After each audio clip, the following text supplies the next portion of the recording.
Bang Kasman Sangaji dan Bang Nasaruddin Lubis. Kita tanya ini di bagian investigasi dan negosiasi. Tadi ada mengatakan ada 4 ya alat bukti yang sudah disiapkan. Apa saja diantaranya kalau boleh tahu Bang Nasaruddin? 4 itu nanti kita mau ungkapkan di dalam persidangan. Kalau di sini nanti kita telanjang. Oh gitu. Tapi kalau tapi ada beberapa yang bisa sedikit saya kasih contoh ya. Ya, misalnya. Pada saat dia melakukan lapor, setelah itu diperiksa di kepolisian Polsek, terus dia buka status update, dia bilang apa? Numpang tenar coy. Itu kan ada indikasi. Satu itu. Kedua, ya anak dia bilang di situ anak ya. Usia 17 tahun. Usia 17 sekarang. Sekarang pertanyaan saya, kalau kita mau bikin SIM, ya umur berapa? 18. SIM 18 kan? KTP 17. 17. Dulu aku kok 18 sih, enak banget sekarang. Generasi dulu. Iya. Kalau untuk SIM, berarti kan kalau kita lihat dari sisi hukum, anak umur 17 itu sudah bisa menentukan. Nah, dia kan buktinya menentukan sendiri kan, dia ikut IPUL, dia suka telepon IPUL untuk minta kerjaan, dia menginap di rumah IPUL dan sering kontak-kontakan. Jadi intinya masalah 17 tahun ini masih debatable apakah ini termasuk anak-anak begitu. Tapi kalau menurut undang-undang bukannya ukuran di bawah umur adalah 18 tahun ke bawah. Iya, kalau gini, kalau Undang-Undang Perlindungan Anak, jelas dalam definisi itu anak dari 0 sampai 18 tahun itu pelindungan, kita nggak mau debat di situ. Oke. Yang dimaksud itu kita menemukan ada secara investigasi kami bahwa anak ini bukan usia 18 tahun. Bukan usia 17 tahun. Makanya kita selalu bilang di depan media kita debatable tentang umur. Umurnya karena dia. Kami menemukan alat bukti yang cukup yang bisa meyakinkan kami kalau memang dia ini bukan kategori umur 18 tahun. Berarti gitu. Bukan kategori umur 8. Dia di atas 18 tahun. Oh, di bawah 18 tahun bukan. Jadi lebih di atas. Malah di atas. Oke, jadi gitu. Itu aja sudah ada satu pasal satu ayat. Tentunya kalau kita melihat ya mudah-mudahan perkara ini makin terang dengan adanya investigasi ini, tentunya kita bisa melihat bahwa sudah tidak ada relevan lagi ketika Undang-Undang Perlindungan itu dipakai untuk Saipul Jamil. Ada sebutan bahwa dia adalah penyuka ya dan lain sebagainya gitu ya. Oke, kita lihat ini polisi katanya mengatakan punya 5 alat bukti di kasus Saipul Jamil. Jadi kalau BAP dicabut ya masih ada 4 lagi begitulah. Ya, kalau dia boleh bilang 5 alat bukti, kita mengidentifikasi, saya kan identifikasi, saya lihat dia cuman punya 2,5 alat bukti. 2,5 alat bukti. Setengahnya masih nggak lengkap. Oh, setengahnya aja nggak lengkap. Dan kami berkeyakinan bahwa ini tidak cukup memenuhi unsur-unsur ya pasal 82 yang disangkakan. Karena apa? Unsur-unsur dan konstruksi hukumnya itu sangatlah lemah dan prematur untuk dijadikan. Dan kami berkeyakinan dalam persidangan nanti kami siap menguji dan kita adu argumentasi, siapa yang mendalilkan dia harus bisa membuktikan. Oke, baiklah. Nah, ini ada satu lagi hal yang menarik adalah mengenai video pada saat Saipul Jamil ini memberikan keterangan di polisi yang kemudian muncul dan ditayangkan di sebuah media. Kita akan bahas selain berikut ini. Apa mau dilihat? Ada videonya? Enggak. Kenapa nggak ada? Oke. Ya.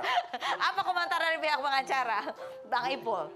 Gini, kalau kami tetap objektif, kami tidak mau menuduh pihak-pihak lain lah ya. Kami hanya berbicara pada materi pokok perkara yang kami dipercaya oleh Bang Ipul. Ya. Jadi kalaupun ada video-video yang beredar, bagi kami tidak terpengaruh. Oke. Ada efeknya nggak sih kalau dari sisi pengacara dengan beredarnya video itu ada efeknya nggak terhadap? Saya sendiri beserta tim tidak ada efek apa-apa. Oke. Cuman ya nanti masyarakat bisa menilai seperti apa sih bentuk video itu dan terhadap penggiringan opini apakah ada? Bisa jadikan itu kan konteks di luar hukum ya. Oke, untuk konteks di luar hukum. Konteks di luar hukum. Kalau penggiringan opini kan bukan bicara hukum. Kalau bicara hukum itu kan bicara fakta. Ada timnya juga nggak di dalam pengacara ini, tim untuk meluruskan opini gitu? Ada tim IT ada. Ada, tim IT-nya ada. Oh, keren banget ya. Untuk dapat tembus. Oke, udah dapat nomor telepon ya nanti ya. Mudah-mudahan nggak ada apa-apa sih. Oke. Ini yang lucu. Ini ada sedikit ya. Untuk menepis rumor, katanya Bang Ipul, itu penyuka sesama jenis atau segala macam itu salah. Kita 9 kali 2 berapa? 18 mata melihat bahwa Bang Ipul itu punya selera tinggi terhadap perempuan. Kenapa? Setiap yang datang tau nggak? Ada yang begini. Oh, yang datang menjenguk ya, termasuk saya loh, ya kan? Maksudnya teman perempuannya juga banyak gitu ya. Oke, baik. Kita lihat artikel yang berikutnya ini. Heboh beredar video ini. Oke, lanjut. Berikut mana yang polisi pengacara Saipul Jamil SMS minta penangguhan penahanan gitu. Apakah betul dari pihak pengacara kirim SMS meminta penangguhan penahanan? Gini, kalau bicara penahanan itu kan udah masuk dalam konteks Hukum KUHP acara. ya. Iya. Jadi di mana seorang tersangka yang ditahan berhak untuk mengajukan permohonan penangguhan. Di mana dan polisi juga punya hak untuk memberikan penangguhan atau tidak. Nah, kalau bicara SMS ini kan jadi tidak relevan lah ketika penangguhan itu kita SMS. Tentunya penangguhan itu baru dapat dipertimbangkan secara tertulis. Kan begitu. Tapi benar ngirim SMS? Enggak lah, ini kan teman-teman media aja yang itu nih. Ini ngerumpi aja. Emang acaranya rumpi, ya kan? Tapi udah diajukan permohonan untuk penangguhan. Sudah. Oh, sudah dia. Tapi bukan lewat SMS ya. Itu ada lagunya. Bang, SMS. Kayak udah mulai kayak Saiful Jamil. Oke.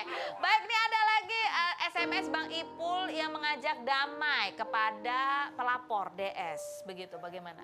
Dari pihak Kalau pengacara? gini ya, saya ini kan mengumpulkan data dan informasi dari teman-teman 9 pengacara ini. Kalau sampai hari ini, kami belum ada kiriman-kiriman SMS untuk minta damai. Karena memang kami tidak Dari tahu. 9 pengacara. Kalau dari DS Bang Ipul ini- ada nggak dari Bang Ipul? Ya. Dari Bang Ipul Jadi ada? gimana mau dari Bang Ipul? Bang Ipul nggak ada handphonenya di dalam? Oh, nggak ada handphone? Nggak ada handphonenya. Bang Ipul nggak pegang handphone di dalam. Oh, jadi siapa lagi tuh? SMS. Iya. tetap. Tapi ini sempat ajak DS berdamai lewat SMS. Tapi dari pihak pengacara apakah ada rencana juga untuk bertemu dengan pelapor dan melakukan damai begitu? Kalau dari pihak kami selaku tim penasihat hukum sebenarnya kita sudah boleh bilang kita kan korban ya. Korban diperlakukan seperti ini. Karena apa? Di sisi lain belum ada putusan pengadilan menyatakan Ipul bersalah, tetapi sudah dihujat, dihakimi. Padahal secara hukum sebelum ada putusan yang menyatakan seseorang itu bersalah, tidak dapat dikatakan bersalah. Apalagi sekarang Rumas mengatakan, loh Ipul kan sudah terbukti melakukan pencabulan. Terbukti dari mana? Orang sidangnya belum, baru ditahan seminggu nih hari, 7 hari. Jadi artinya dia sudah divonis pada betul. persidangannya Ya, belum.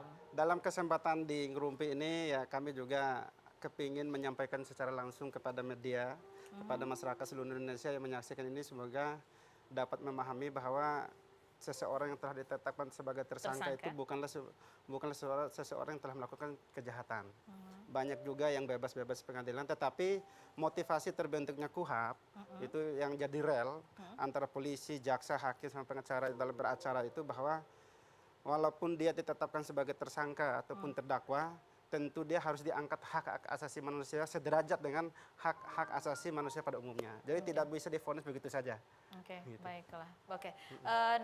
Ini kemudian dari sisi pengacara apa langkah selanjutnya kemudian? Ini kan menunggu proses apa sih next ini karena tetap ini berjalan lama, berita juga terus berkembang di luar sana, penghakiman juga jalan terus begitu. Ini prosesnya sampai di mana sebetulnya? Kalau proses kami tidak bisa intervensi untuk mempercepat atau memperlambat proses ini karena itu kan bagian dari penyidikan. Nggak ada tenggat waktunya berapa lama sampai Tentunya berkas? ada dong. Kalau proses penahanan itu kan penyidik bisa menahan orang 20 hari pertama terus tambah 40 hari kedua ketika ini dianggap perlu dan penting penahanannya. Terus penyidik juga ketika ini masih belum selesai proses P21 kalau sering dibilang di jaksa itu, polisi juga bisa menambah 30 hari berdasarkan pasal 25 KUHP. Jadi menunggu itu. Ya kita tidak menunggu itu, tapi kita sekarang kita hanya bisa menunggu ya kalau polisi penyidik memandang perlu untuk pemeriksaan ya kita datang. Oh gitu. Ya kan kita terus Jadi ngikut aja komunikasi gitu ya. ikut aja. Ada rencana betul ini ada artikel yang mengatakan ada kejanggalan Saiful Jamil akan ajukan pra peradilan. Kalau pra peradilan juga itu hak.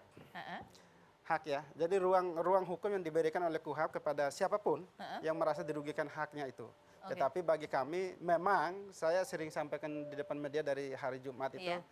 Kalau konsep untuk pra peradilan saat ini sedang kami bicarakan dan sedang kami susun, ya berdasarkan hasil investigasi beliau dan negosiasi. Dan negosiasinya bagaimana nih? yang pasti ketika kami nanti bulat tim 9 ini menyepakati langkah itu, ya kami akan mengambil bagian itu untuk menguji keabsahan penetapan tersangka. Jadi itu tetap sudah dibicarakan menjadi bahan pertimbangan juga ya. Ya, tentunya kami akan mempertimbangkan segala sesuatunya. Oke, Kami nanti jangan sampai ajukan pra peradilan tetapi dianggap hanya sebagai menghambat proses cari sensasi, nggak mau lah. Enggak, ini bukan tipe cari sensasi begitu ya. Tidak.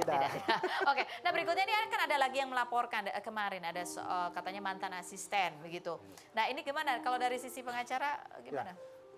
Kemarin saya sudah dapat kabar, saya tanyakan konfirmasi sama dia, terus dia bilang, jadi gini, sah-sah aja seseorang yang apa diduga menjadi korban apapun ya, menjadi korban apapun dengan pasal, dia silakan saja melapor ya. Tetapi saya hanya mengingatkan dalam forum Rumpi ini, silahkan melapor, bawa bukti yang tepat, bawa data-data, keterangan saksi, keterangan ahli, dan saksi yang melihat apa yang dilakukan. Tetapi kalau sampai dia tidak bisa membuktikan, kita akan tuntut balik dengan pasal 242 ya, laporan palsu, pencemaran nama baik, dan sumpah palsu. Itu ancamannya 7 tahun, 242 ayat 1, untuk ayat 2-nya 9 tahun. Jangan sampai dalam forum ini dia akan menjadi bumerang buat dia yang tadinya pelapor jadi terlapor. Ini ada yang komentar gini, itu kan hanya teror klasik saja, menakut-nakuti yang akan melapor. Oh enggak, silakan.